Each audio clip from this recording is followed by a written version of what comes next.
Good morning. It's another 80 degrees with 80 something percent humidity at 7 a.m. morning. This summer is brutal, but I'm excited for the shoe I'm trying today. I've recently just picked up the Asics Metaspeed Edge Tokyo. I had to think about that in my head because they all sound the same. I have the Asics Metaspeed Edge Paris, which is a shoe I've been using for a while. So this is the replacement for that one. And the thing that's most impressive about it, without even trying it on yet or wearing it for the run yet, I did try it on, is that it is now the lightest shoe that I've ever run in. And I've said that several times recently. Brands are just making shoes lighter and lighter. The Metaspeed, the Puma Fast R 3 was previously the lightest shoe that I'd ever worn, getting close to 7 ounces. I believe it was 7.23 ounces. And I weighed the new Edge when I first got them. They came in at under 7 ounces for the first time ever in a US 12. I believe they were 6.92 ounces, under 200 grams in a men's size 12, which is nuts. One little gripe that I have that's not really an important one, but just logistically, the shoe looks exactly the same as the previous model. It has the same exact shape to it. It's even the same colorway, the release colorway. I wish it was a different color just so it was easier to tell them apart. But one thing that you'll notice comparing the new one to the old one is the dual density foam in the midsole. So Asics recently came out with a new foam, super foam, called Flight Foam Leap. So at least one thing that Asics does is when they come out with new foams, they call them different things, unlike some of the other brands. But one of the big differences between the Edge and the Sky is the plate placement. So the Sky is really designed more for a stride runner, someone that increases their stride. That shoe is designed to give you more of upward kind of mobility, upward bounce to it. So it has a high plate design. They put the new Flight Foam Leap in the bottom of the shoe, the bottom layer, to give you more bounce and kind of upward explosion. And the Edge has swapped that. So that one has a low plate design, and they put the Flight Foam Leap in the top layer and then the Flight Foam Turbo Plus in the bottom layer. I actually got through saying all those Flight Foams correctly this time. So yeah, so the setup is completely different in that shoe, because in the past it was just the plate placement, but they both had only the Flight Foam Turbo Plus was the only foam in there. And that foam is very responsive, but kind of on the firmer side as far as super foams go. So it wasn't the bounciest, but it was very propulsive. So I'm actually kind of looking forward to trying this new version of the shoe. I went with the Edge for two reasons. I do feel like I'm more of a cadence runner than a stride runner. I definitely pick up my cadence when I'm running faster, but also I prefer having a little bit more stability in a race shoe. And it's already a narrow shoe, but the Flight Foam Turbo Plus is a firmer compound. So I feel like having that as the bottom layer is going to help the shoe from being too squishy for me, and it's just going to work better with the way that I run. I also think it's going to be better for anybody who midfoot to heel strikes, because you're going to have that firmer foam in the bottom, give you a little bit more stability. I also think it's going to be more durable than the Sky, because you have the firmer foam on the bottom as opposed to the very soft Flight Foam Leap, which is the new foam. So in the Sky, having that on the bottom, I feel like it's going to be less stable and it's not going to last as long.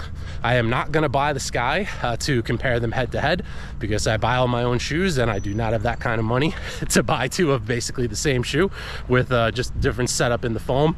But those are my initial thoughts. Right now I'm going to warm up in the Brooks Glycerin. I enjoy running in slow shoes first before I try these fast shoes, just to really feel the speed. And I think what I'm actually going to do is I'm going to do a warm up in the Brooks. I'll switch to the Edge Tokyo, and then I'll do another mile in the Edge Paris just to feel them side by side to see how they compare. Well, I think my Garmin heat acclimation score is going to go up today. Just ran 1 mile for the warm-up, did it around like an 8:25 in the Glycerin 21. I actually really do enjoy this shoe. It's just a comfortable, stable. It feels lighter than I thought it would, to be honest. I think my legs are feeling a little bit strong today, so maybe that's helping. But just a pleasant shoe to be in. But now I'm going to drop several ounces or grams, depending on which one you prefer, by putting on the Edge Tokyo. So curious to see how this is gonna go, but working against it today is this heat and humidity. I'm sweating way too much for just one run, 1 mile. So see what I'm able to do in that shoot today. Okay, now wearing the new Edge Tokyo, and a couple things stand out to me immediately upon putting these on. The upper is better.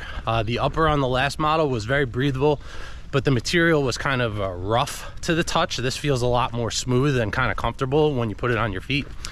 It still has the same thin tongue with no padding. Still has the same stolen from Nike laces with the teeth, which are the best laces, so I prefer that. And the biggest difference, well, there's also more room in the toe box. With the original one, I got it in a 12, and initially they felt like they might have been a little too short for me. The upper was kind of pressing down on the top of my foot, and I was like, it's maybe a little bit too snug. This one, that's not happening. I have more room in the toe box. I feel like it might be a little bit longer too. So if you went like a half size down in the last shoe, I'd say this one's probably going to be good, true to size. But the biggest difference is the feeling of the midsole. Just walking in this shoe, the Flight Foam Leap is noticeably softer than the Flight Foam Turbo Plus. So I feel the bounce in this shoe in the forefoot, which is actually what I'm really looking forward to.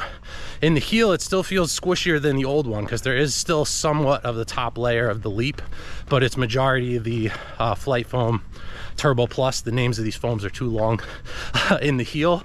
But I can really feel that squishing in the forefoot and the tipping forward to that plate where the shoe just wants to go. It's like mad at me for walking right now. So let's see how we do. I should also mention that this shoe does still get very narrow in the midfoot and heel. So I think this could be unstable if you're an overpronator. The shoe does want to bend in from that midfoot here.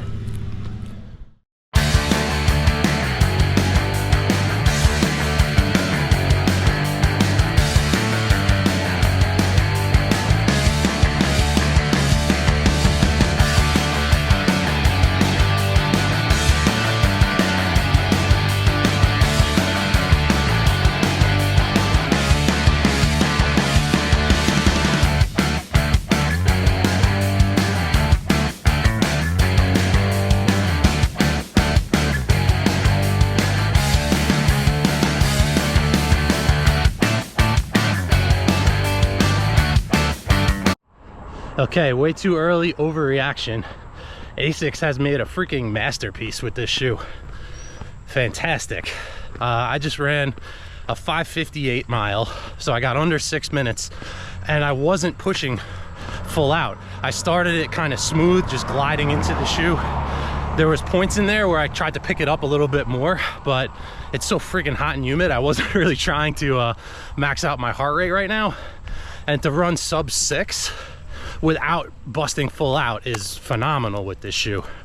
And what I said before about the Flight Foam Leap, it feels very soft when I'm just walking here, but once you start running, that softness goes away. I think because the plate is so firm. But what it accomplishes is it just gives you extra bounce. So the shoe does not feel like it compresses a ton. It doesn't feel super soft when you're running fast, but there's just some extra bounce and explosion behind it that was missing from the Paris version that just had the Turbo Plus. A mess right now. I got construction vehicles, dogs, all sorts of stuff. I'm trying to tell the people how good this shoe is. Do you guys mind? But yeah, just if you like the Edge Paris, the Edge Tokyo feels pretty much exactly the same, but faster. It has the same kind of firm, propulsive feel when you're moving forward, but there's just a little bit more sink in, a little bit more bounce. And that shoe was already one of the lightest shoes I had, and now it's even lighter. So I think, can I just like raise a glass and a toast to Asics and Puma right now, who are really bringing the technology, bringing us these new foams. It's like a war for who can make their shoe the lightest. And the fact that I've run in, I think, 4 shoes this year that were the lightest shoe I've ever run in is really saying something, what these brands are doing. So bravo to Asics and Puma right now.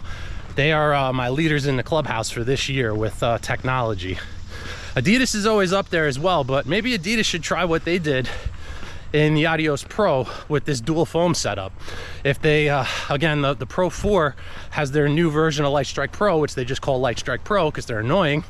But that version is lighter, airy, more bouncy, less dense than the original Light Strike Pro. But for myself, as a larger, heavier runner, I just compress that foam too much. It loses the speed to me. It's not as good of a shoe as the Adios Pro 3 for me, especially over longer distances.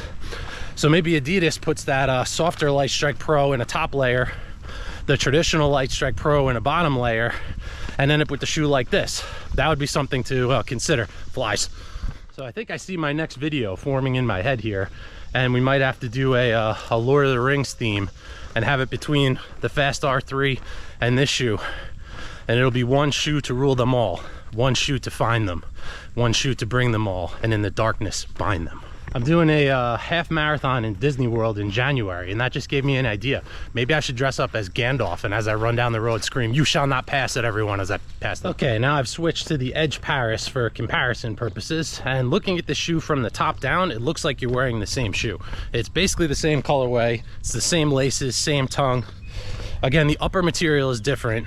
I would say the length is actually the same. So whatever size you were in the last shoe, if that fit you well, I would go for the same size in the new version. But one thing I do notice, the outside of the upper still kind of leans down to like my little toes a little bit. It's a little bit tighter in the upper, with a newer version has a little bit more volume in the toe box. But the other big difference is just immediately walking in these, that little extra squish and bounce that the Flight Foam Leap was giving in the last shoe is missing from this one. So this has more of that dense Flight Foam Turbo Plus, there's so many names to this foam, only foam to it. So you feel that forward lean of the shoe, the geometry, you feel the stiffness of the plate, and a lot less kind of bounce and recovery of the foam. It's a firmer foam. So we'll see how this feels, turn it up a bit. And who needs a sauna, by the way? If you live on the East Coast, just step outside and run for like 20 minutes and you'll lose like 5 pounds in sweat. It's ridiculous. So that Flight Foam Leap is actually really making a big difference. Just kind of jogging in this a little while, you get much more ground feel with this shoe. I can feel the impact as my foot's hitting the ground a lot more. The Flight Foam Leap is doing a better job of absorbing that impact and turning that into energy return. So this one I could definitely see the new version being much better for a marathon, a half marathon, a longer race, since it has that a little bit more give to it and a little bit more bounciness and assistance than this one does. I could still see this one being really good for shorter races, but again, I think I'd even prefer the feel of the new version over this for a 5K. So a 6:01 in the Edge Paris, and I think that feels about right. It's just slightly behind the other one. The upper on foot feels almost exactly the same. Really, the difference is just what the upper is made of. There's a little bit more room in the toe box, and that top layer of the Leap foam is what's making the difference. So this is still a super fast, explosive, great shoe. For me personally though, I really like that little bit more softness that the Leap is giving me without it being too squishy. I think having the regular Flight Foam Turbo Plus in there gives it just enough firmness that it doesn't become too soft like the Adios Pro 4 to me. So I would say though, if you like this shoe or you haven't tried this shoe and you can pick one up on discount, I was what, 4 seconds behind what I was in the other shoe. Now I feel like the first shoe though, I didn't have to work as hard for it. The foam was giving me a little bit more energy return. Over a longer distance, I would definitely pick the new version over the old one, just because that a little more bounce, a little more softness, a little bit more forgiving than this shoe is. But for all out speed, they're both fantastic. Again, I think I'm still gonna skew towards the new one just because it's gonna give me a little bit more bounce and energy return. But if you can get the Edge Paris for sale, it's a great shoe. I don't think I really have too much more to say. I think I pretty much covered most of it in the earlier part of this video. But basically, this is the Edge Paris. This is the Edge Tokyo. This is a great shoe. This is a slightly greater shoe. And as I kind of pointed out in the video, the upper of these is almost identical. This is Motion Wrap 2.0. This is Motion Wrap 3.0. The dimensions, the tongue, the laces are all pretty much exactly the same. The big difference is the feeling of the actual upper. This again is kind of like a scratchy textile, where this is much more smooth and a little bit more comfortable. Also has a little bit of structure around this part right here. to give you a little bit more structure there. And the shape of the heel is slightly different. This one has, it comes in kind of more narrow in the heel, where this is a little bit wider. So that may fit some people better, may fit some people worse. But the heel design is also a little bit different. If you look at these from the back, this one is kind of more flat and rounded, where this is a little bit more narrow. So I actually did measure the middle of the shoe, the throat of the shoe, and the heel, and it's slightly wider in this one than this one. This is like just under 3 inches in the midfoot here on this narrowest part, where this one's just over, and the same thing in the heel. So it's slightly wider in the midfoot and the heel. So I think the newer version would also be a little bit better for overpronators or heel strikers. There's a little bit more width in this area. The outsole is literally identical. It's the same exact pattern, the same cutout there, the same little extra strip on the side. So outsole-wise, exactly the same as the previous one. So really the big difference is just this Flight Foam Leap foam in the upper part here. This reminds me more of the feeling of the Puma foam, the Nitro Elite, that aliphatic TPU, where it still has some density to it, but a little bit more squish and bounce, but also feels like it's going to be more resilient than a Zoom X. It's not quite as soft as a Zoom X. So I think this combination here is really kind of perfect, where you're getting a little bit softer, squishier, lighter foam with more energy return right under your foot, and then the firmer, more stable foam on the bottom to keep this from getting too unstable. And with these 4 shoes, we're basically talking about impressively light, incredibly light. I thought it couldn't get much lighter than that, and then the lightest that I've ever run in. Obviously, the weight of a shoe goes up as the size of the shoe goes up. It's a bigger shoe. That makes sense. But in my size, a US 12, I'm always either a 12 or 12 and a half. Shoes don't really get lighter than 8 ounces. 8 ounces is about the bottom until recently, where those 4 that I just named are all under 8.